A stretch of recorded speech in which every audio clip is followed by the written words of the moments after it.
ଲକ୍ଷ୍ମୀଧର ବରାଳ ଘର ମାଳସାହି ପଞ୍ଚାୟତ କୋଉଟା? ବଳରାମପୁର ଗଡ଼ ପଞ୍ଚାୟତ। କ'ଣ ଅସୁବିଧା ଆପଣଙ୍କର ହେଇଛି? ମୋର ଶାରୀରିକ ଅକ୍ଷମତା ଦୁଇଟା ଗୋଡ଼ ଡ୍ୟାମେଜ୍। କେତେ ପରସେଣ୍ଟ ଆପଣଙ୍କର ବର୍ତ୍ତମାନ? 45%। ଆଉ ପୁଅ ଝିଅ କେତେଟି? ପୁଅ ଝିଅ ଦୁଇଟି, ପୁଅ ଗୋଟେ। ଆଉ ଆସିଲଣି? ଝିଅମାନେ ବିବାହ ସରିଛନ୍ତି। ପୁଅ ପୁଅ ତ ପାଗଳ ଆଉ।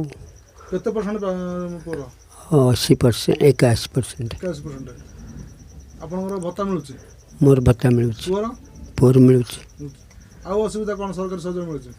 ଆଉ ସରକାରୀ ସହଯୋଗ କିଛି ମିଳିନି। ଆମର ଯେଉଁ ବର୍ତ୍ତମାନ ନା ରେସନ କାର୍ଡ଼ ଏପର୍ଯ୍ୟନ୍ତ ହେଇପାରୁନି। ସରପଞ୍ଚ, ନୋମିନି, ବିଡ଼ିଓ ସମସ୍ତଙ୍କୁ କୁହାସରିଛି, ତଥାପି କେହି ଆମର ଏପର୍ଯ୍ୟନ୍ତ ଶୁଣୁନାହାନ୍ତି। ଆପଣ ଆପ୍ଲାଏ କରିଥିଲେ କେତେଥର? ହଁ ନା, ମୁଁ ଆପ୍ଲାଏ 2 ଥର କରିଛି। 2 ଥର କରିଛନ୍ତି? ଆଜ୍ଞା। କ'ଣ କହୁଛନ୍ତି ସେମାନେ? ବିଡ଼ିଓଙ୍କୁ ମିଶାଇ 3 ଥର ହେଇଗଲା। ବିଡ଼ିଓଙ୍କ ପାଖରେ ଦେବା କ'ଣ କହୁଛନ୍ତି? କହୁଛନ୍ତି ହଁ ହେବ ଆଉ। ହେବ ବୋଲି ଆଜି ପର୍ଯ୍ୟନ୍ତ ହେଇନି? ନା।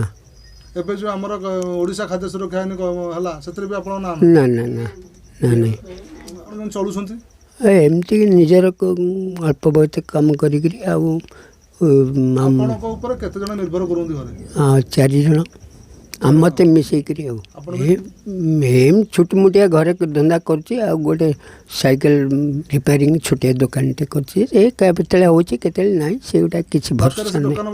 ଭାଗି ଯାଇଥିଲା, ପୁରା ସମ୍ପୂର୍ଣ୍ଣ ଭାଗି ଯାଇଥିଲା। ତାକୁ ସାନିରେ ତିଆରି କଲି।